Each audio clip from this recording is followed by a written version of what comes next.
Yes, you are now listening to the sound. Sports Reports is ordered. Preview season continues. Tonight we're going to get a little bigger. We're going to take it to the Big Ten. Can James Franklin get it done? Tonight, Michigan in trouble with the NCAA. What do you think? Too harsh? Too light? We'll talk about it. I got with me the world famous, the world renowned, born in Texas, raised in Virginia, representing New Jerusalem. And he just wants you to know, state's all right, but they're not real. He is Mr. Logic. Don't bring feelings to effect. Don't do it. Then, of course, it is I, down here in the Alamo, your resident unorthodox statistician. That's so much you thought I was southpaw. You better watch out, Canelo. Hands coming for you. I am Tupac. Do me a favor out there, y'all. Like, review, subscribe, share, rate. Do all the free things. Do all the good things. Have you a liquid death while you at it? Let's get it. So, Mr. Logical. Just listen. You ready? It's good. You ready? I'm listening. I was having fun with this. Here we go.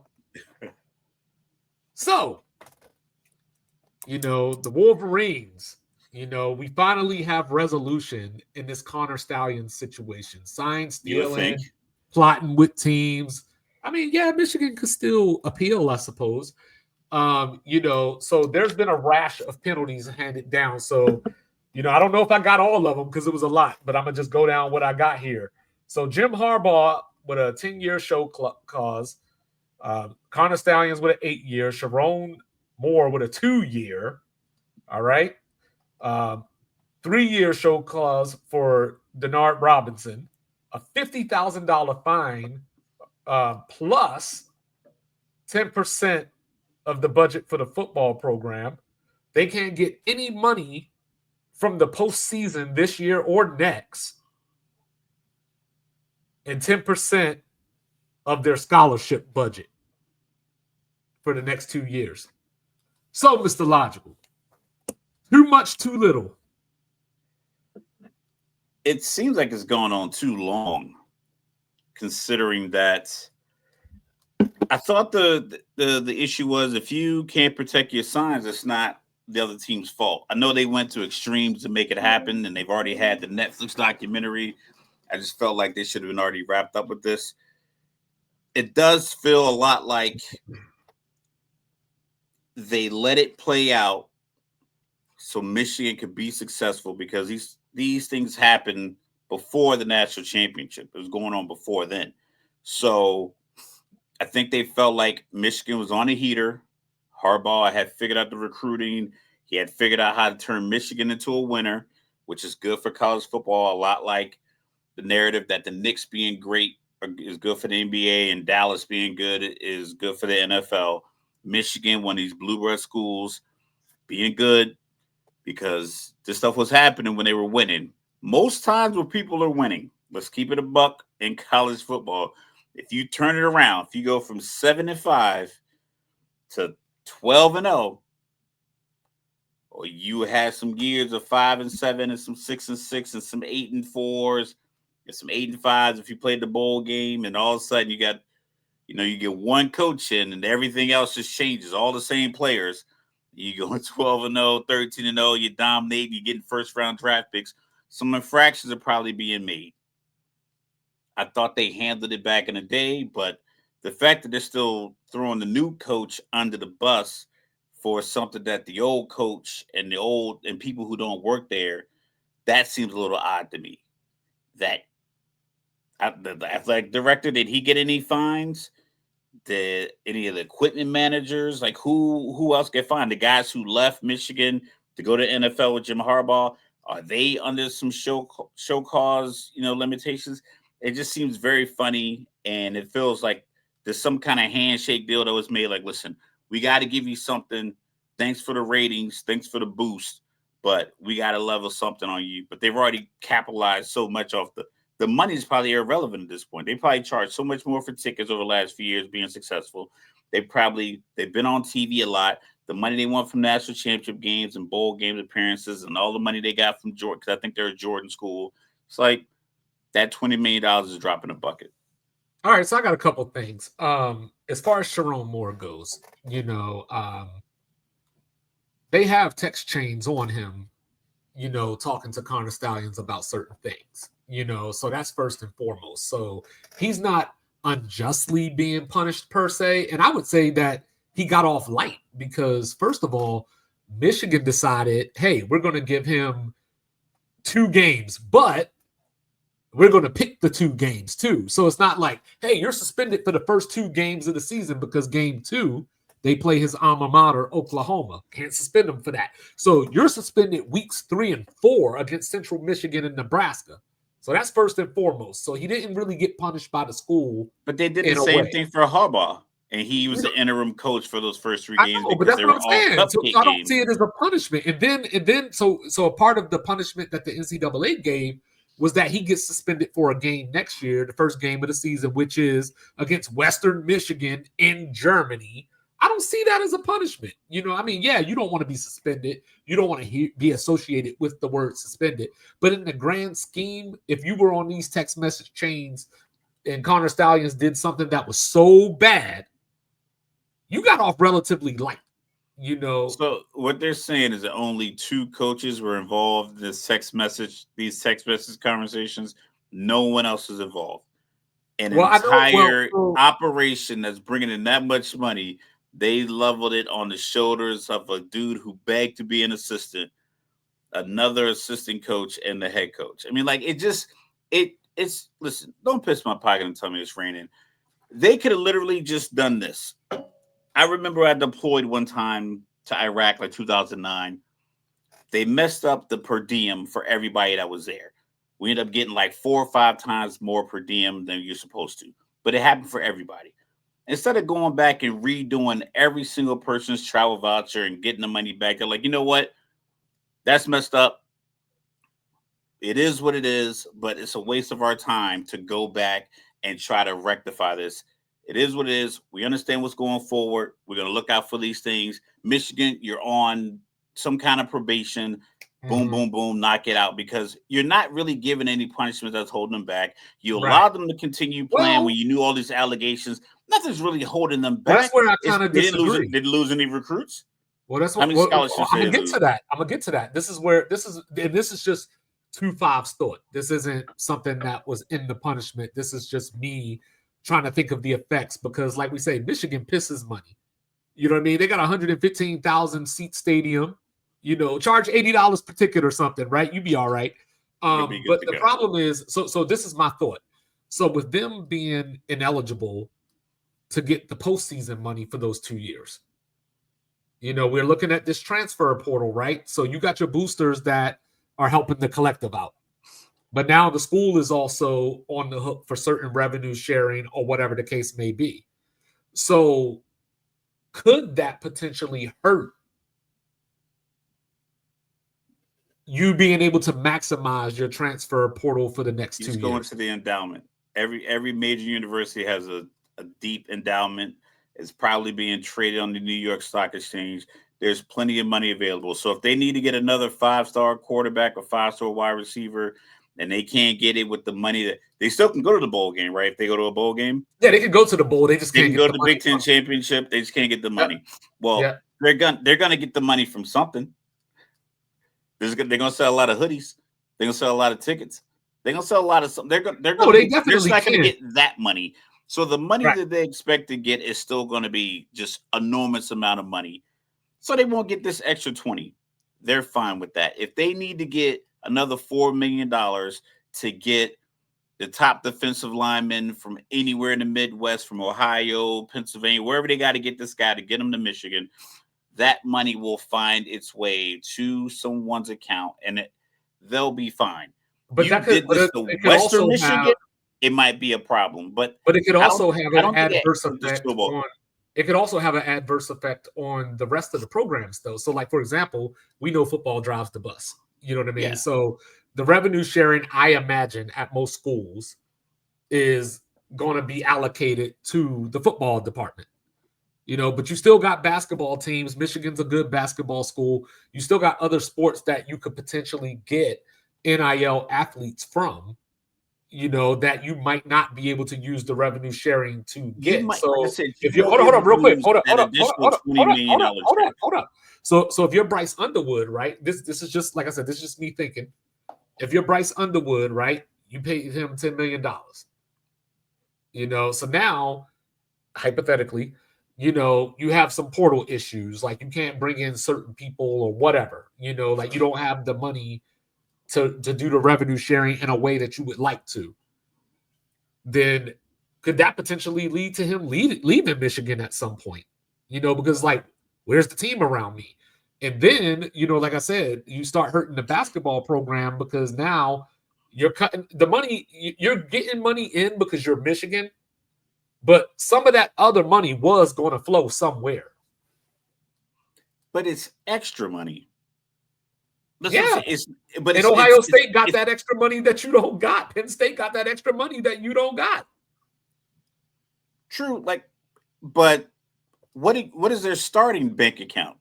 Like, if you think about, like, famously, they talked about USC has like a couple of $1 billion in their endowment because everyone donates. Same thing with Harvard, because Harvard had the whole political thing where they were going to hold the federal funds. They were like, yo, we have $52 billion in our account. So if you don't give us $2.5 more billion, we still have $52.5 billion. Michigan's like, okay, cool. You won't give us $20 million. We gave one kid it's more 10. Than that. It's more than that. Whatever that number is, they gave one teenager $10 million. So even if the bowl money is $30 million, they allocated 33% of that to one guy. So that means you have to have a plethora of funds available if you're willing to give one kid who played high school football in your state $10 million to come to your school based off of film.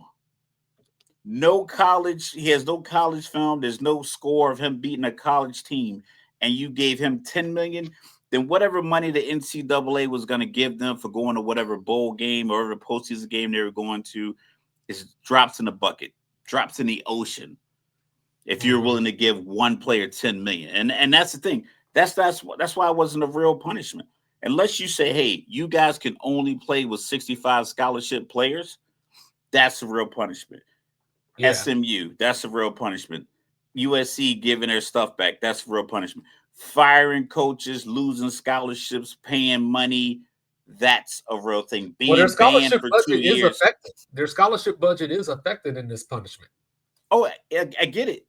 For 2 years. But the budget is still overflowing. Like, they weren't skimping, expecting this extra money to come in. Granted, so you're just paying 5 stars to walk on?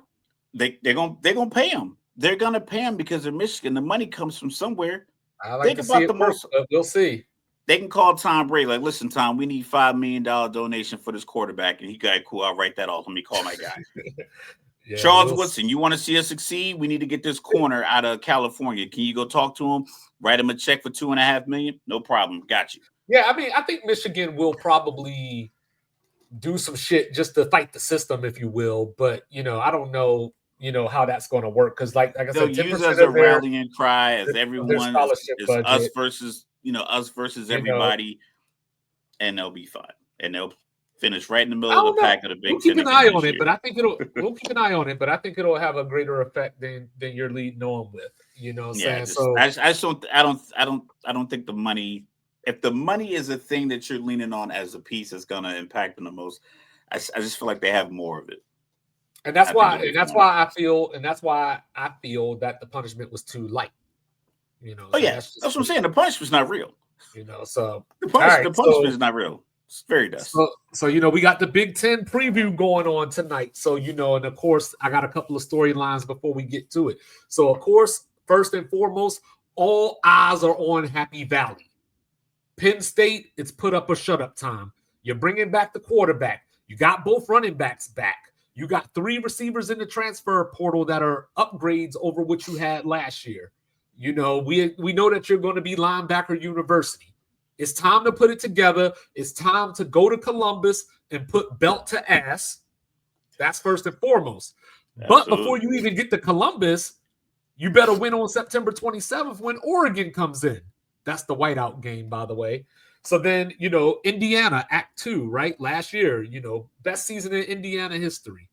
Coach Sig Nasty, the AP Coach of the Year. He went out and got a better quarterback this year. I want to see it. Said I got Indiana still, making some noise this year. Illinois.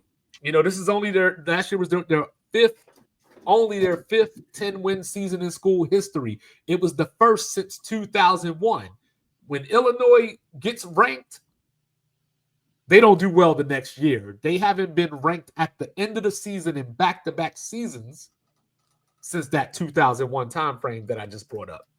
In Nebraska and USC restore order. Blue bloods of the highest order that have fallen on hard times. Nebraska made their first bowl last year in 8 years.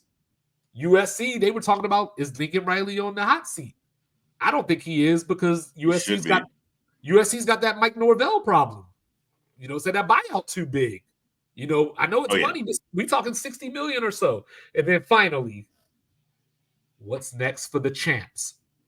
You know what I'm saying? So as we transition now, Mr. Logical, let me ask you a question. Let's hear it. If Ohio State goes 8-4 this year, is Ryan Day on the hot seat going into next year? So we talked about this earlier. Right now, Ryan Day's record is 70-13 as a head coach at Ohio State. Or go ahead, 70, I'll look it up. 70-10. 70-10, yeah. 70-10. Okay. So that means at the end of this year, his record will be 78-14, and he could get fired off a national championship. I don't think they'll do it. I think what the NIL has done and what the transfer portal has done is allowed these schools who are essentially like the big stacks at a poker table to just keep playing. Like, don't worry about it. You lost that hand. Your stack is bigger than everybody else at this table, aside from one or two people who should be your competition every year. And I think they're just like, you know what? Who are we going to replace Ryan Day with that is going to duplicate 78-14? Brian Hartline.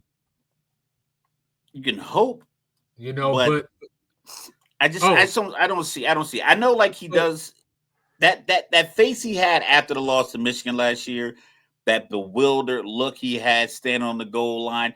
I don't know what he was looking at. I know it was a lot of chaos going on, but he wasn't reacting to the chaos. He just was standing. He had like this look like, is this my last day here? He had that look on his face. So luckily he turned it around.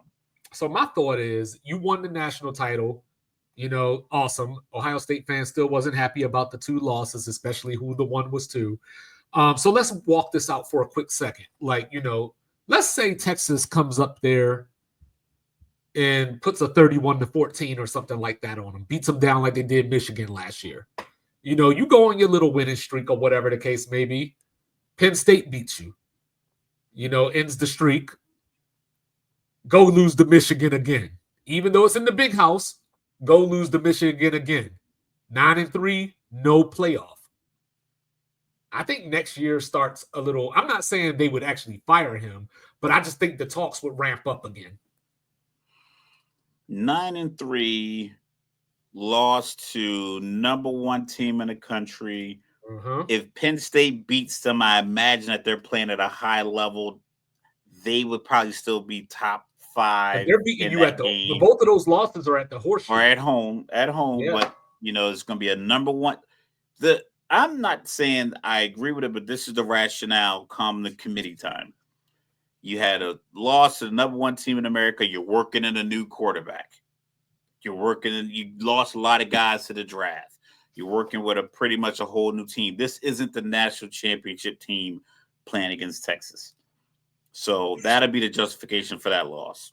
Archman is a Heisman Trophy candidate, blah, blah, blah. Penn State, Drew Aller, could be a number 1 pick in the draft. Penn State's top 3, and then you lose your rivalry game. I think 9-3 at the end of the year, 12 teams are basically voting. You could bank on 6 teams between the Big Ten and the SEC at a minimum out of the 12. You could probably book it for that. So if no one pulls away in the Big Ten, I can see them letting Ohio State still back in. But I just feel like they have always led the Big Ten in recruiting. I remember a few years back, there was 25 stars in the Big Ten. Ohio State had 14 of them. I think Michigan had 2, and then the other 4 were like spread out between one of the other random schools. They always just lead that conference. They just got to put it together. Yeah. They just got to have those drives where you say, you know what, 4's down there wide open somewhere, throw it to them, and you'll win these games. So tomorrow is the word on the street. We should find out who Ohio State's starting quarterback is going to be for that Texas game. Either Julian Sand, who was the number 2 quarterback in his class behind DJ Lagway, or Lincoln Keenholz, so we'll see tomorrow. But anyway, we were going to talk about this in a tier style way, because the Big Ten is a huge conference. Yeah. So I'm going to put the schedule up here on the screen. We're going to talk. We're going to let the conversation flow, so let's do this. So let's start off with, first of all, let's do this on the front side now. Who do you have winning the Big Ten? Like, who do you have in the conference championship game?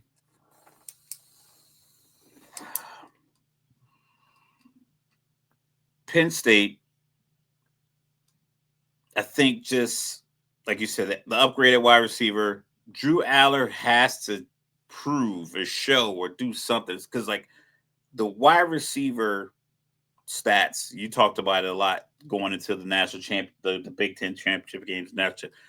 Porous. He needs to throw the ball down the field. Franklin needs to let it go. Like, listen, you're in the proverbial catbird seat. You're up. You probably have the most returning starters in the most important positions. You have an advantage, even though Ohio State might be ranked high. These guys all ranked in the same area. Texas, granted Texas in the Big and SEC. You're in a position to win games. You just got to go out there and put it on the field. But you got to air it out. You can't be shy. I know Singleton is going to be a great back, but it's like you got to air it out. You got to let your quarterback, who potentially could be one of the top 1 or 2 quarterbacks, Arch Manning maybe not come out. He might be the number 1 quarterback. You got to let him air it out. And trust the fact that you have talent here. And we're going to beat these teams. We're going to put them away early. That way, I'm not out here, struggling at the end of the games to beat USC like they were last year. Yeah, so for me, and I was big on this last year, Andrew Kolnicki, their offensive coordinator, this is year 2 of his system with the experienced players coming back. So I don't see much in Penn State's way. We'll get back to that statement in a second. But then what did Penn State do? They took Ohio State's defensive coordinator, Jim Knowles. They said, you ain't terrorizing us no more. You're terrorizing them. So real quick, Mr. Logical, do you know who Ohio State's defensive coordinator is now? I'm always bad at these questions. It's the one and only Matt Patricia. You told me that before. Yeah, that's pathetic. Yeah, the one and only Matt Patricia. Brian Hartline is taking over at OC because Chip Kelly went to the Raiders. So you got 2 new coordinators. So that's part of the reason, I don't like both coordinators leaving. So that's part of the reason I'm a little lower on Ohio State. And then Patricia hasn't really had a great track record of being, like I said, the same thing with Belichick. Granted, he's cut off the Belichick tree. If he could get these guys playing with their talent mixed with like some new NFL schemes that most college quarterbacks can't navigate, then I just don't trust him as a coach.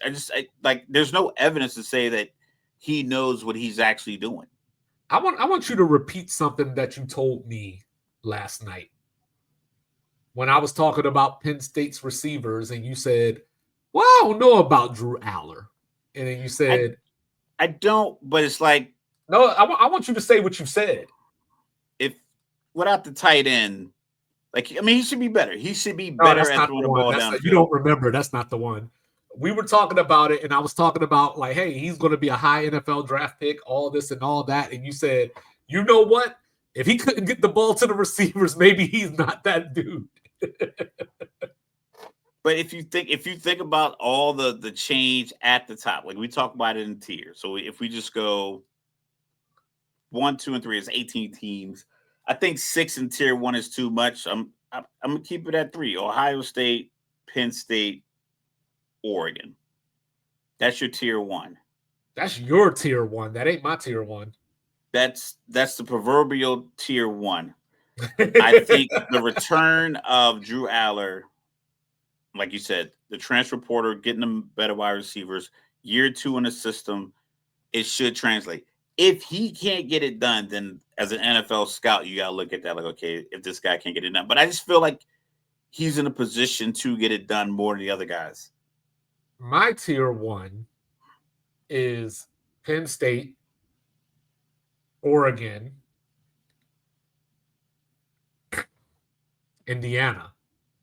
And, and I was this close. I was that close to putting Washington in my tier 1.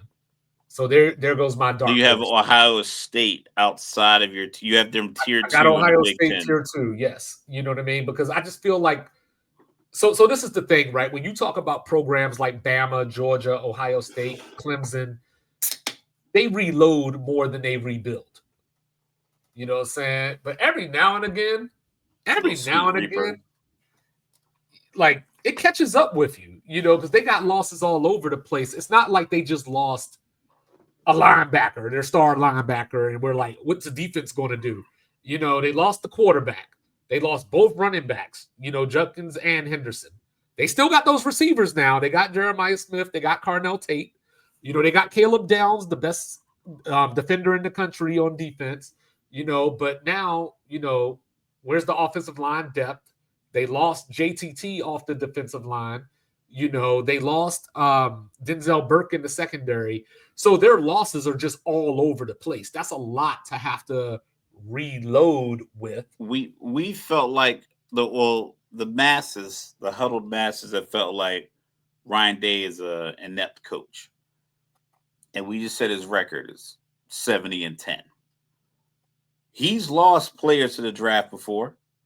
He loses a quarterback to the draft probably every year, or another 2 or 3 to the transfer portal. They have spare 4 and 5 stars. That have been getting a lot of reps because they played a lot of big games last year. What gets in Ryan Day's way? What gets in his way? His brain. Yeah. He gets too caught up in trying to prove how tough Ohio State is. Remember that game 2 years ago at Notre Dame at South Bend, and they won because Notre Dame had 10 defenders on the field. Yeah, they should have blown Notre Dame off that field. But this is Ohio State plays football. Yeah, I get that. Where's Lou Holtz right now? You know what I mean? And then last year, the game against Michigan, they were 22-point favorites going into that game. Michigan couldn't score. You know what the final score of that game was? It was 13-10. 10, yeah. Because he was trying to prove I can out Michigan. So that's what gets it. And then they went out there and put up 77 points in the first quarter on Oregon in the playoff. So just like I predicted they would. And you know what I mean? I didn't see that coming. Like the Trayvon Henderson. That's what I told you, because last year that camera at ground level, he was so fast, and the whole time he was running, I was thinking to myself, why didn't they just do that against Michigan? The whole time against Oregon when I was watching the game. Yeah, last year, that's what I did. I picked Oregon in the regular season matchup. I picked Ohio State in the playoff matchup. But anyway, so the other thing, Michigan, they're getting a lot of love from the media. You know what I'm saying? They're ranked for some strange reason. I guess you got to build the hype for this new quarterback, Bryce Underwood, if he's the starter, because you got Mikey Keene in from Fresno State, formerly UCF as well. So Michigan sits at number 14 right now. The one thing I will say about Michigan, though, they ended the season how you end the season. They beat Ohio State and Alabama back-to-back, with a total combined score of 32-23. So that's probably why they're ranked. Just riding the momentum of the previous year. And all those dudes, but Mason Graham's gone, Kenneth Grant's gone, Will Johnson is gone. Kalel Mullins is gone. Donovan Edwards is gone. So, it's the same concept, but Michigan doesn't recruit to the clip that Ohio State does. Like, Michigan is more, we have athletes, but they're Michigan men. They're not necessarily the most athletic always. They're not necessarily the strongest. They just buy into our system. So I Yeah, don't know. they don't get a lot of Ryan Williams and Jeremiah Smiths and you know Baron Brown like Speeds or guys. They just get really, really, really good football players who want to come to Michigan. It is a gritty 3 yards in the cloud of dust kind of football environment, offensively and defensively. So that's the kind of players they recruit. They don't get a lot of guys who want to catch bubble screens and Right. That's why I'm Reggie trying to Bushes and figure stuff out like who that. Bryce Underwood's going to throw the ball to this year. It's, somebody got to get open underneath on this drag route slant. You know they're gonna keep a good. They're keeping 2 or 3 good tight ends. They're gonna come out in the 3 tight end set, and it's gonna be play action, bootlegs, tight ends in the flat. They'll get, and then he's 6'5", probably 220. They'll get him on the edge, and now he has to match up with some corner who's, I mean, call it 5'10", 185. That might be a battle he can win every once in a while. So can I be a hypocrite real quick? Let's go ahead. Show's all about So, mistakes. so Live and you learn. I put Oregon. Both of us put Oregon in our tier 1. Correct. I think Oregon is as likely to go 8-4 as they are 11-1. Because when I'm looking at the schedule here, I'm looking at September 27th, the whiteout game at Penn State. I'm looking at that game. 4, Penn Yeah. State, so week 5. Yeah, okay. So Dante Moore will have some starts under his belt by then, in the new system. He got to sit behind Dylan Gabriel last year. So you would like to think that some of that rubbed off on him, if you will, the precision of running that offense. But their best receiver, Evan Stewart, broke his patella, out for the season. But they still got players that I like. So it's not like I'm giving up. Like freshman, this is a freshman now, DeCorian Moore. Remember that name. He was the number 4 prospect this year. Remember that name. I want to see if Malik Benson can catch, because he couldn't catch DJ Uyangale's balls last year. Pause. Said, when he came to Florida State, because Florida State said, hey, there's a wide receiver from Alabama. We can go get him. Guess what? He didn't play at Alabama, and there was a reason for it. But anyway, continuing down Oregon's schedule, say I'm looking at week 11. I don't know who, but the Hawkeyes going to get somebody. They going to get somebody. They got Penn State coming in. They got Oregon coming in. They got Indiana coming in. They going to get somebody. So you saying you're thinking likely they could go 10-2 or 8-4? Like that's your range? What was your range again? What was the high end? Well, I was saying they could go 11-1. Like they could easily 11-1. They could easily lose to Penn State and win out. I could honestly see that. But I'm looking at that last game of the season.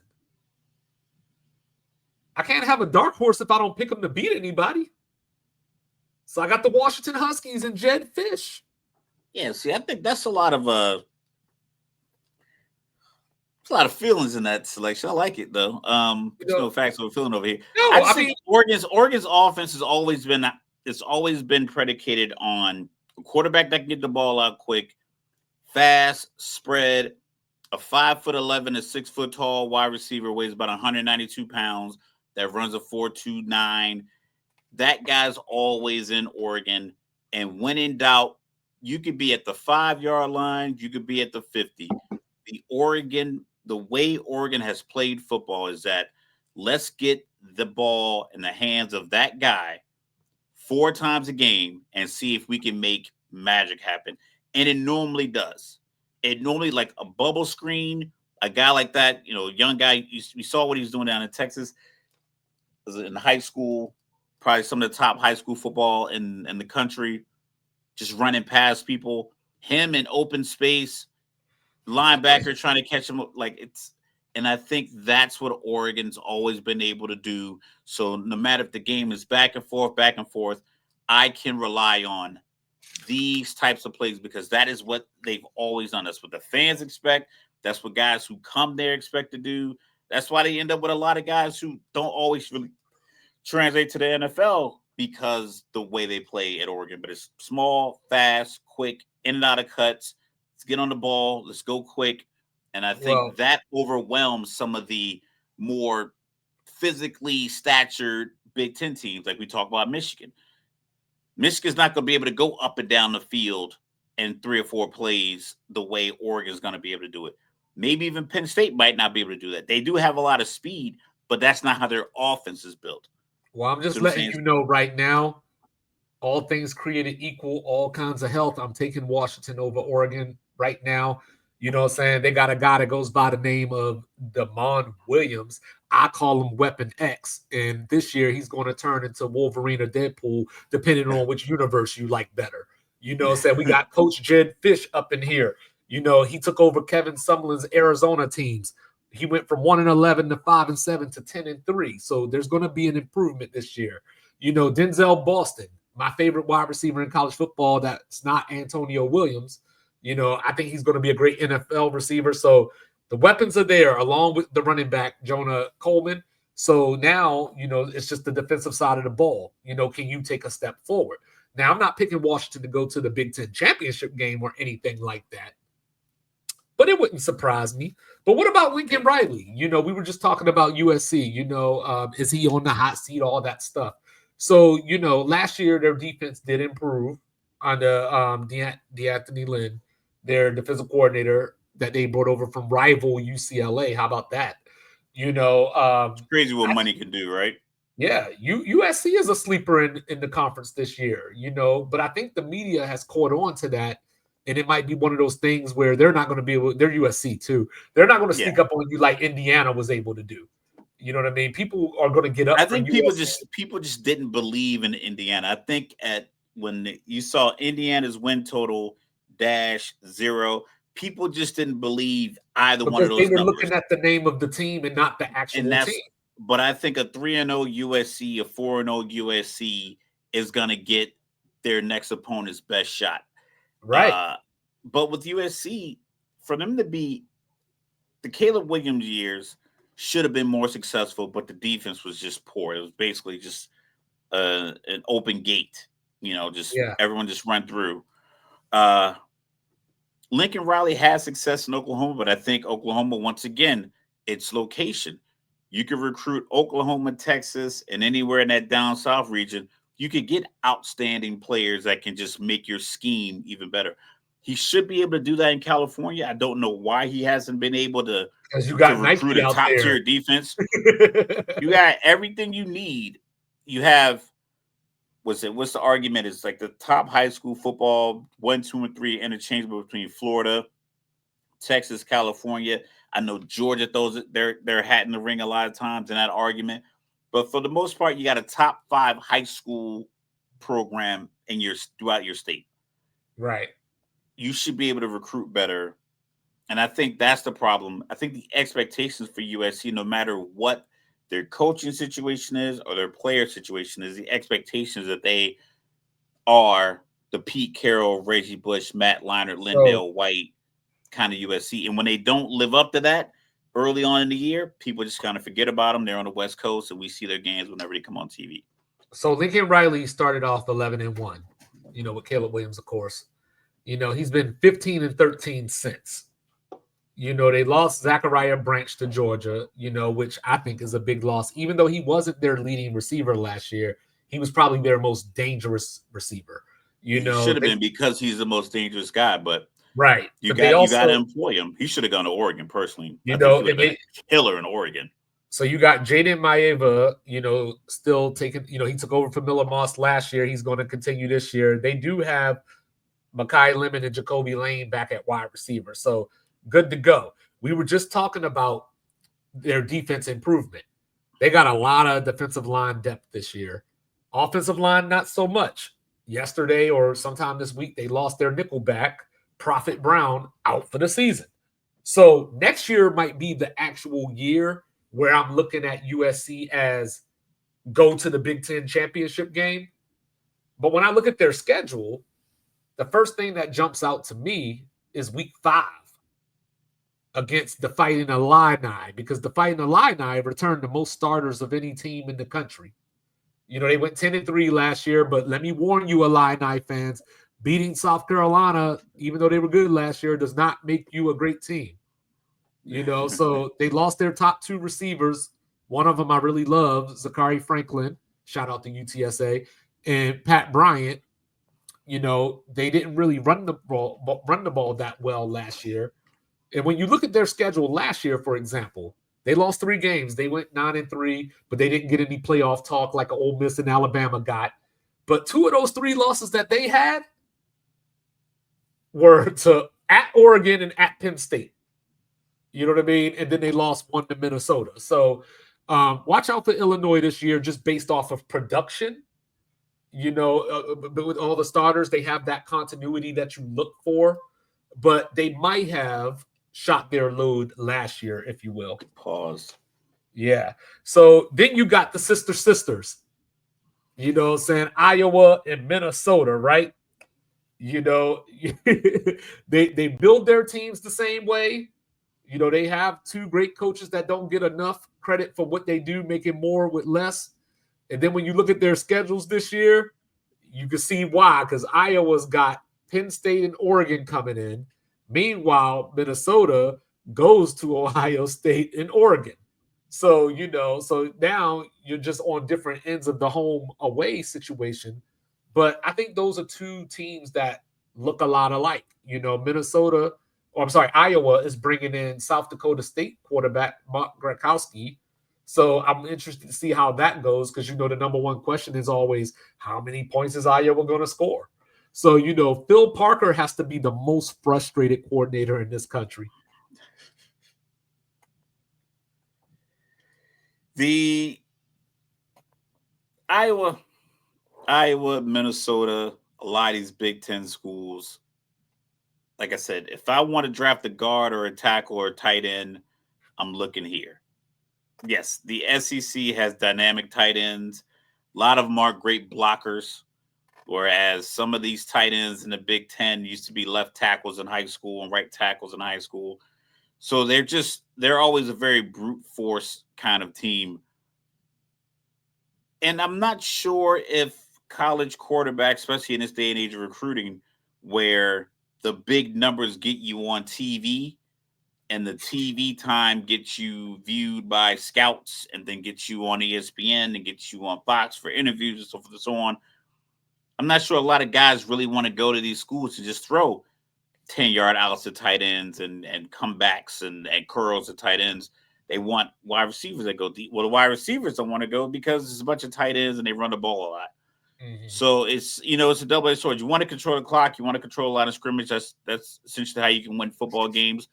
But at some point, you're going to have to stretch the field. And we talked about a couple years ago, Iowa had the minimum. There was the count. They had to score 325 points. 325. It's like, if that is what your floor is going into the season, you need to really evaluate like who you're hiring in these positions. I think they'll do fine, but there's going to be a lot of games where your field goal kickers have to kick a 56-yard field goal for you to win, 20-17. And Kirk Ferentz, retire after this year, please. So looking at Iowa's schedule, they're in trouble, man. They're good enough, I think, to get 8 wins, but it ain't guaranteed by any means. You got week 2. You're going over for the Cyhawk over in Ames. Then you got Indiana coming in a couple of weeks later. You get Wisconsin off the bye. Wisconsin will probably be beat up by then. More on that later. Then you get Penn State and Minnesota, your rivalry game for Floyd or Rosedale, the best trophy in sports. Then you get Oregon coming in. You go to USC the week after that. Close with Nebraska. So, which brings me to, real quick, before I get to Nebraska, I wanted to call out a few people on Minnesota that I like, So you got, so they got a true freshman that's going to start at quarterback this year, Drake Lindsay.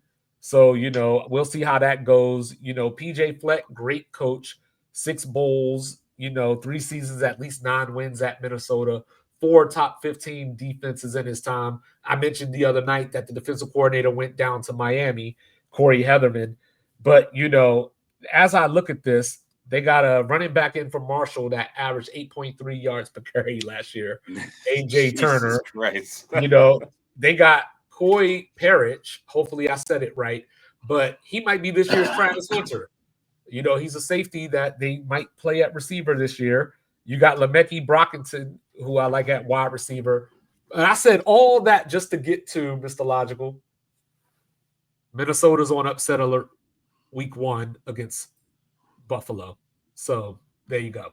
But yeah, so Nebraska, the blue blood, right? The other blue blood that we're trying to see, can they restore their glory? I got a crazy question, Mr. Logical. Looking at this schedule for Nebraska, could they start 8-0? Cincinnati, what's that A? Is that Akron? Akron. Houston, Christian. Now you got the tough one. But it's at home. It's at home. Michigan. You get your bye week against Sparty, and then you come back and get Sparty. It depends if they're going to try to if they're going to keep using their quarterback to cosplay Patrick Mahomes, then that week 4 game could be tough. He could be throwing 35, 40 passes with the defensive front that Michigan, they're going to come with that at a minimum. The front 7 is going to be prepared to battle at the line of scrimmage. So, like I said, if you want Dylan Raiola out there to continue to cosplay Patrick Mahomes and he's throwing the ball up for grabs, then that could be a problem. I mean, I've never been a big. I know Matt Rule is a guy that people like. I know people like him. I think he's a good coach. I don't see him as a big game coach. I don't see him as a gamer. I see him as just a guy that it's good to have in your organization, like Brad Stevens for the Celtics.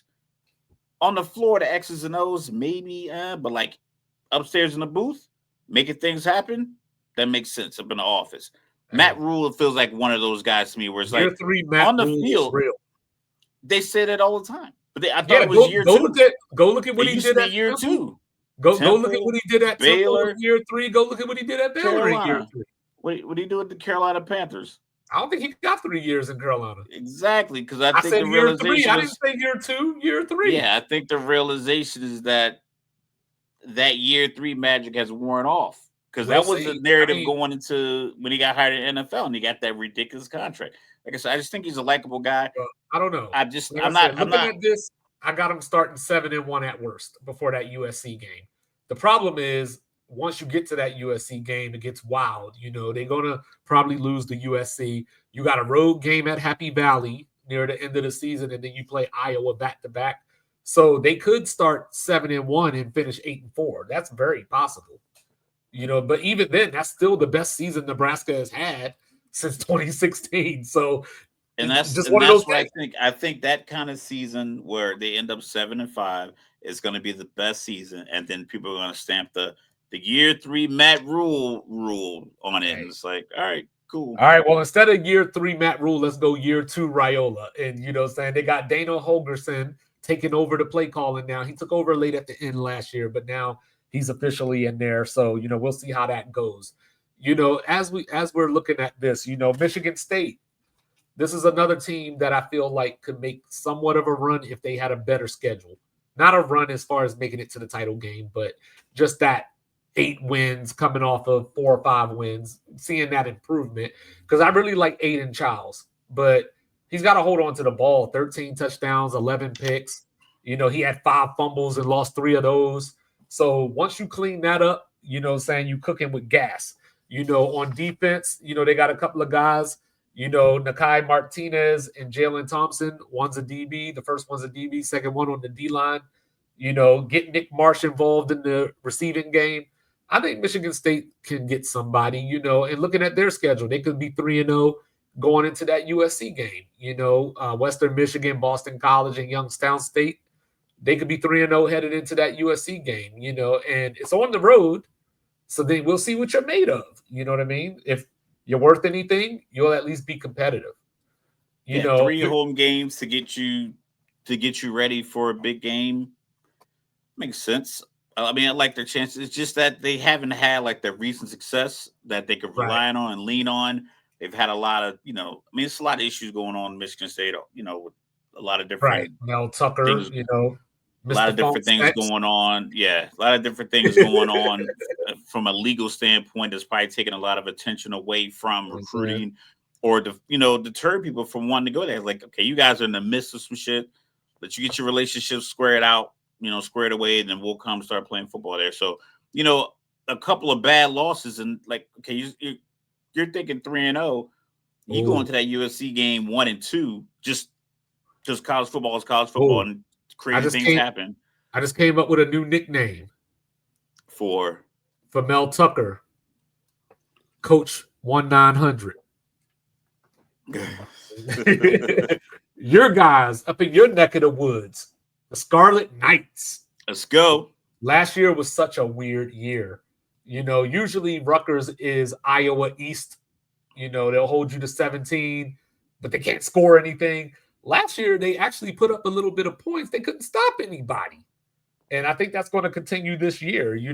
They brought in transfer quarterback from Minnesota last year, Ethan Kaliakmanis. Yep. And hell of a name right there. Yeah, he's back. They also got 4 dudes from the offensive line back this year. And this is what you'll love, Mr. Logical. At the receiver position, they got 6'3" Ian Strong and 6'6" KJ Duff. Throw it up. Let's see some of them fade routes. Throw it up. You know what I'm saying? Throw it up. He's down there somewhere. If he's not triple covered, throw it up. I don't care. Like, but I have to admit to you though, I'm sick of waiting on Rutgers. You know what I'm saying? I keep thinking like, okay, they're gonna be good this year, and then they fade. This year ain't the year. Look at that schedule. This ain't the year. They got Iowa coming in week 4. They go to Washington, so you got the trip on top of playing a good team. You got Illinois. You go to Ohio State and close with Penn State back to back. So, I don't know, man. If they could get 7-5, I think that's a win. Rutgers should. I don't know if they recruit Jersey well. They don't. If they recruited Jersey well, they'd be 9-3 every year. Yeah. Where Rutgers is situated, a lot of the prep schools are north of that. So it's easy to get to. A couple prep schools south, like Camden Catholic's down here. There's another one, Lawrence, which is south of, like Lawrence Prep, which is south of New Brunswick.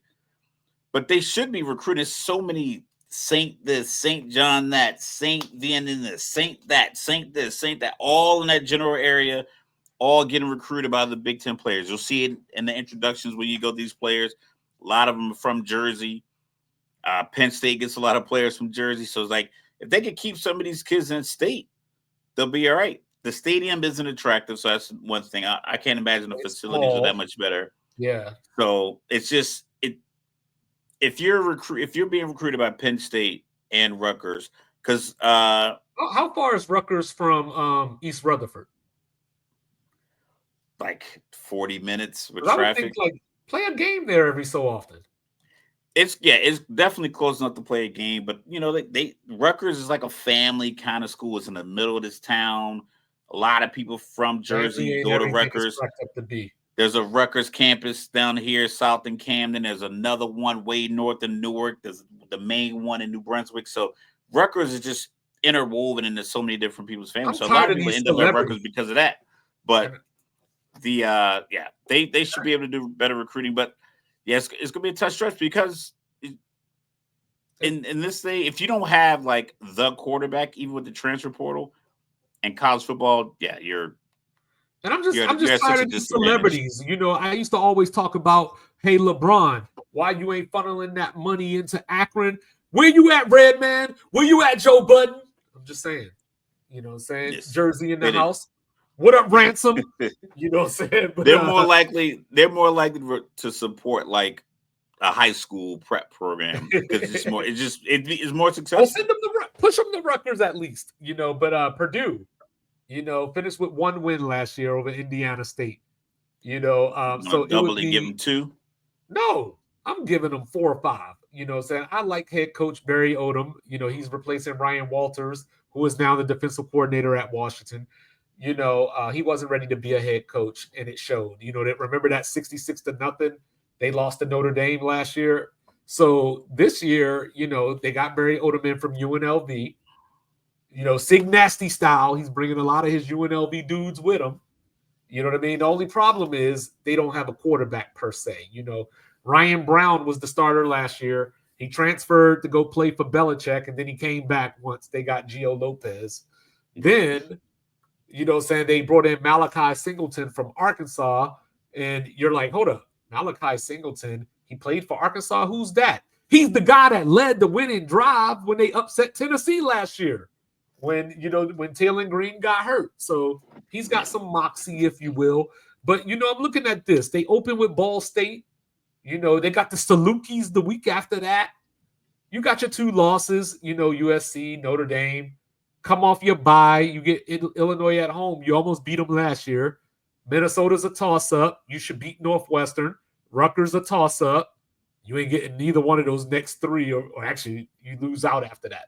So 3-9, 4-8. I'll go 4-8. I'm gonna give them a surprise year. We got to talk about it. We got to talk about it. The first trade in college football history. The Tennessee Volunteers get Joey Aguilar. UCLA gets Nico. What does it look like, Mr. Logical? Can Nico revive Troy Aikman University? I liked him at Tennessee. I thought he was a good player. I just thought that he played his hand wrong in the negotiations, like how it came out publicly. But I think being back home in California was probably more comfortable. The schedule isn't crazy. I mean, their Big Ten schedule is pretty solid, but I think you saw your week 1 game against Utah. I mean, that's a loss. Unfortunately. I think UNLV and looks like New Mexico, like the Lobos. Yeah. 2-1 going into your bye. Northwestern 3-1. Yep. Penn State's probably lost. But yeah, Michigan State, Maryland. I'm not as big on Indiana as you are, because I just felt like the way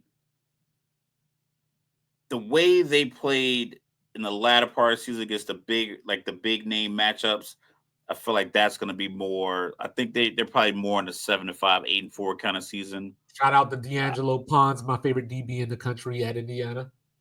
Yeah, I mean, I think UCLA is going to have an above average year, 7-5, maybe squeeze out 8-4. That final stretch, like I said, depends on Nebraska. You say you believe in the Matt Rule year 3 rule. So Nebraska, Ohio State, Washington, and USC to finish out the year. They got to get their wins in that first 1, 2, 3, 4, 5. The first 8, they can't be worse than 6-2 going in that final stretch. I got them going 5-7. Unless Nico really takes a leap, because they're starting 17 new players this year. Off a team that was pretty bad last year. So but I guess that's standard for most college football teams. Or maybe, you're starting double-digit players. But you also have a head coach that, he came on last year. The one thing I will give Deshaun Foster is that UCLA does play hard for him. So he has the locker room. He just wasn't good at the speech. Yeah, he's an alum, so he's got the passion for the school. But I just think they need another year. They did finish 4-2 last year in their last couple of games of the year. So, we'll see. We'll see. They got one of those Cal running backs that jumped into the transfer portal I was talking about last week. So we'll see. And then you got Wisconsin. Ooh, look at that schedule and shudder. You know what I'm saying? So week 1, Maryland, okay, Miami of Ohio, okay, Middle Tennessee, Ohio. Okay. Then you go to Tuscaloosa. Yeah, it's not the same. Then you play Maryland, so that's a win. You got Maryland's former quarterback, Billy Edwards, as well, coming in this year. You go to the big house, then you play Iowa and Ohio State back to back. They're at home, cool. But then after that, you got Oregon at Autzen after the Ohio State game. You get another bye. You get Washington and Indiana, Illinois, the triplets. You're going to lose all 3 of those. So I think Wisconsin's best case scenario is 6-6, which might get my guy, Luke Fickell, fired. He was the first coach to get a G5 to the playoffs, the 14 playoff. Took Cincinnati there. He brought in Phil Longo as his offensive coordinator in year 1 and 2, who was Drake May's coordinator at North Carolina. You don't do that at Wisconsin. You just don't do that at Wisconsin.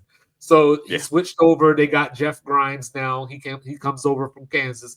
So I think they get back to Wisconsin football this year. They run the football, try to play sound defense. But Billy Edwards, I don't know, man. 19 touchdowns, 10 interceptions over 3 years at Maryland. I don't know, man. I'm going to just leave it at that. I don't know, man. You know what I'm saying? Then as we finish this up here, definitely a tough schedule. So we got a couple of teams here, saying to wrap this all up. Let me make sure we didn't skip anybody before we wrap up with these last two bums real quick. I think we're good there. So Northwestern, David Bond, year 3, year 1, he came in, took over from Pat Fitzgerald, after the whole hazing, firing and all that.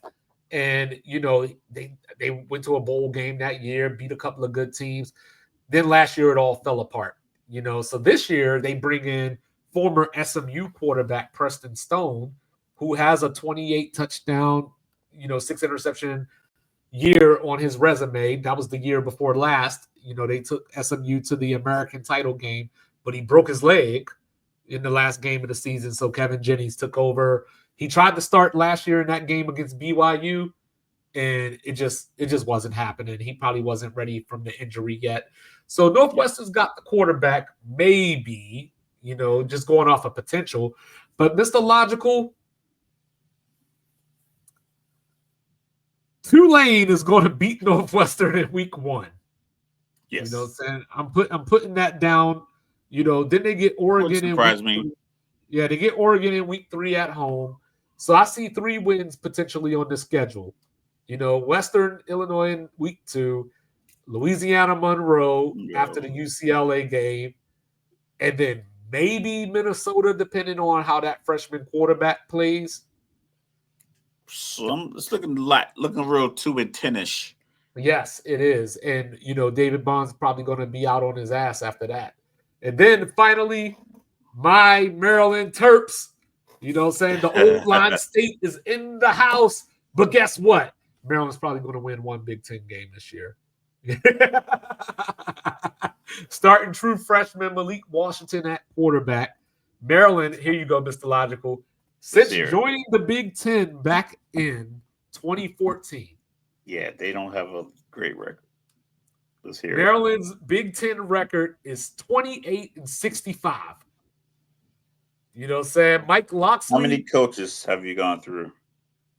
There's at least 2. I know there was Randy Edsel who came in. He was former UConn coach. They got Mike Locksley now. I think there was a coach in between that got a year. So maybe 3 coaches. But Mike Locksley, as the great Aubrey Graham would say, we'll fold that up right now. You know what I'm saying? You're done here, Mike Locksley. As I look at this schedule, Ty Felton's in the NFL now. Their running back, Hemby, that I liked a lot, is over at Iowa now. So, lots of movement going on. But looking at this schedule, so you'll get the win against Florida Atlantic.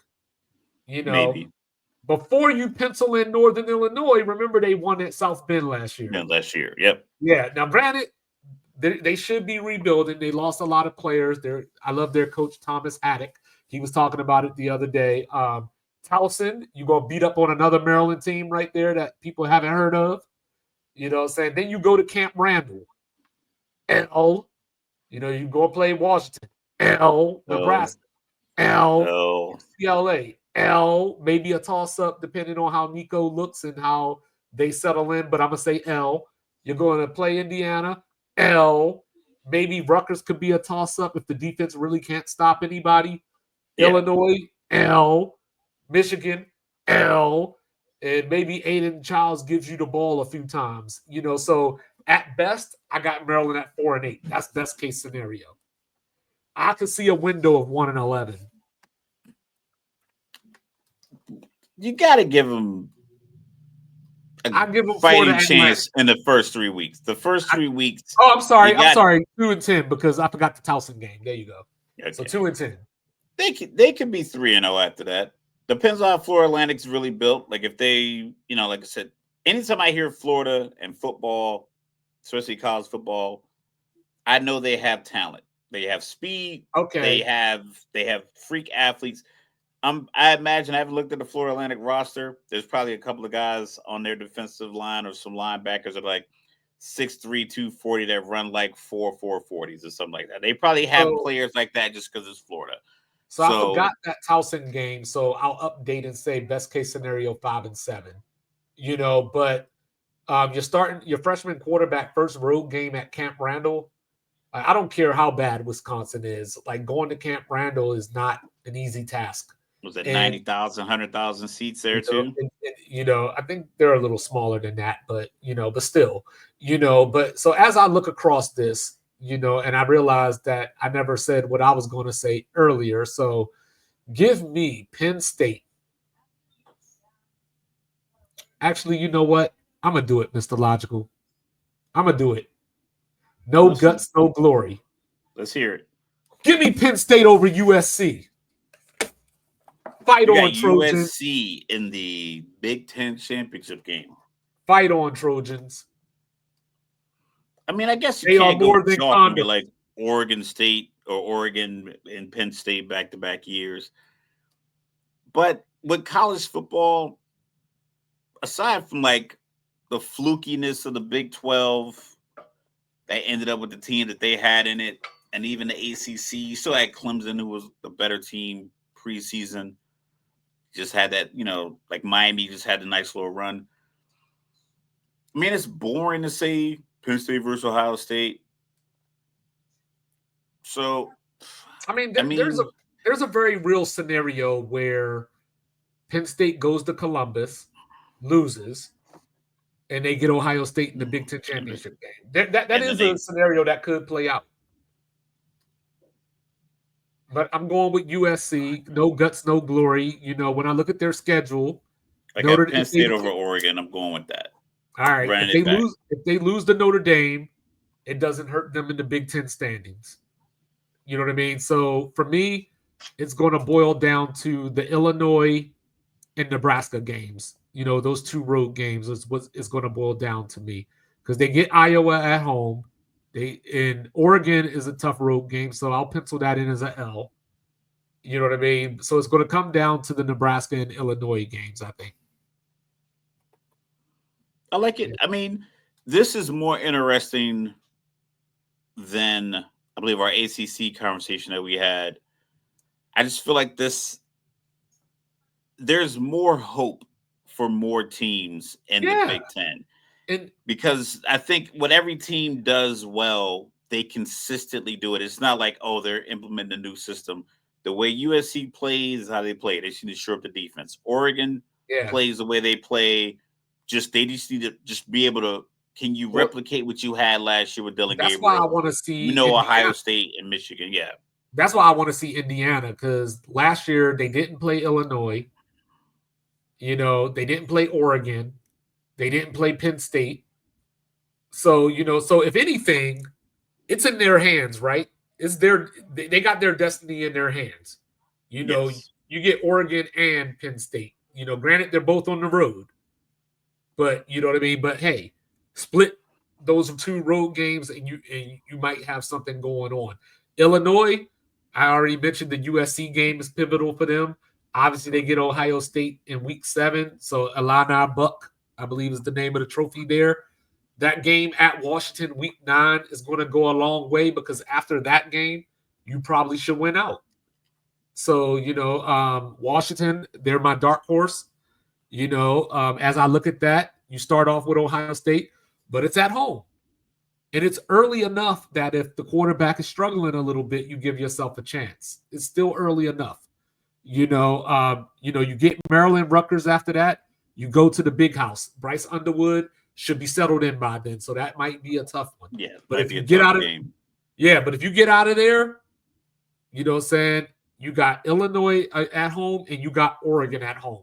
So I know that it's conventional wisdom to say you're going to lose to Oregon. 2-5 say, fuck that. If you got them at home, protect your home turf. That's a rivalry game. One of the most bitter rivalries in the country that nobody knows is a rivalry, because they play in the Pacific Northwest. But Washington and Oregon is a thing. You know what I'm saying? Go back to that Kenny Wheaton interception back in 93, running down the sideline in that classic jersey that Oregon should have never stopped wearing. I don't care about Nike. I'm just saying. You know what I'm saying? But that is our Big Ten preview, y'all. So, we got the Big 12 coming up next week. And just so y'all know, recording notice, next week will be Wednesday, not Tuesday. And then we got the SEC for you next Friday. So, signing off, he is the world famous, the world renowned, cool, calm, and collected. Always. Mr. Logic. Do not, I repeat, do not bring feelings to a fact fight. Then, of course, don't do the it. Unorthodox statistician coming to you live from the Alamo. 2-5. We love y'all. Like, review, subscribe, share, rate, do all the free things. Do all the good things. Grab a liquid death. If you need one, I'll get you one. Love you, Grandma. Peace.